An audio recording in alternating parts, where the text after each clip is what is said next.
Alright, today we're going to be throwing a starter in my 98 Silverado. This is pretty much just a plow truck now. The process I go through is going to be the same or similar on a lot of other vehicles, and it should be pretty straightforward, okay? So before I get started, I do want to say a quick thank you to everyone who's taken the time to hit that subscribe button. I just hit 30,000 subscribers, and it's what keeps me going. So if you haven't hit the subscribe button, go ahead and hit that right now, and don't forget to hit the thumbs up and leave questions and comments below. Alright, we're going to start by removing the positive battery terminal here, and then we'll get the truck up off the ground so we have some room to work. Alright, before we get under there, I want to show you what I'm going to do, because it's going to be difficult to get a clear shot. We've got a wire here on this terminal, and we've got a wire here on this terminal, okay? This one I believe is a 13 millimeter or half inch, and this is a 9 millimeter. And I like to remove the wires before we remove the mounting bolts to the starter, because A, you don't want the weight of the starter being supported by the wires, especially the smaller one. And B, when these are all rusted, it's going to be really difficult to wind those nuts off. And if the starter's all loose under the vehicle, that makes that job more difficult. I've been under there. It looks like we can get to these, but I'm going to have a really tough time getting you a shot of the actual removal. So what I'll do is I'll just show you where they're at, remove the wires, and then proceed to remove the starter. Okay, we're looking at the starter, and you can see here, there's the larger of the two terminals, and the smaller one's right in behind that. And I can get to that one with a 3/8 inch ratchet and a deep socket. And you can see I'm right on it now. And the other one, I'm just using a 1/4 inch ratchet and an extension, okay? So I'm just going to go ahead and remove those and not show you because you get the idea. Alright, you can see this one snapped off, which is fine. It actually saved me some ratchet time because I had very little ratchet movement. Maybe we'll luck out and the same will happen with this smaller one. Alright, now we have two 9/16 inch mounting bolts right here and here. And I'm just going to use a 1/2 inch ratchet and a long extension to get down through these oil lines and whatnot. And let me see if we can get you a shot of that.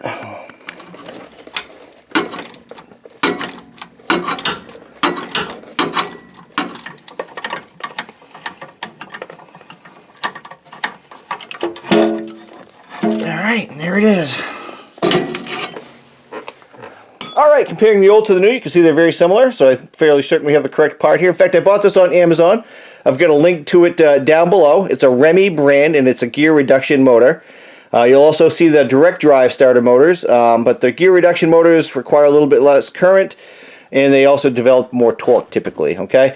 So I didn't go with a Delco, I went with a Remy brand, and one reason for that is on the Delco starter, which was more, one of the comments stated that the Delco starter came in and it was stamped Remy, so I figure I might as well save a little bit of money, go with the Remy, and it looks like the right part, alright? Let's go get it mounted. Alright, let's get the starter motor into place here. And something else that is worth mentioning, I think, is that sometimes that these starter bolts, mounting bolts, are different lengths. So you definitely would want to keep track of which one goes where, if that's the case on your job. I'm using a little bit of thread lock, Loctite on these because I have had them vibrate loose. And hopefully we won't have to change the starter out on this truck again. I'm just going to get them in there as far as I can, finger tight, and then we'll hit them with a ratchet.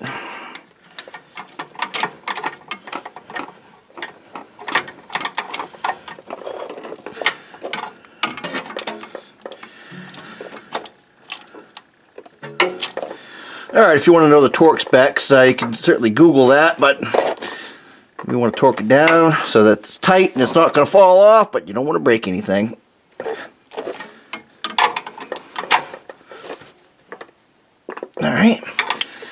Alright, we've got to hook our wires up. Now before I started, I did remove the nuts, so that'll make our job a little easier.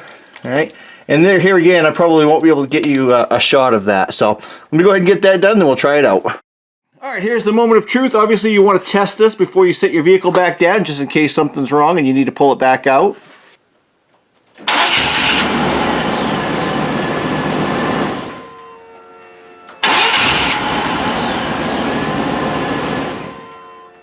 Alright, right, we're going to call this one done. We'll drop it to the ground, and probably a little bit later today I'll have to push some snow. We're getting some right now.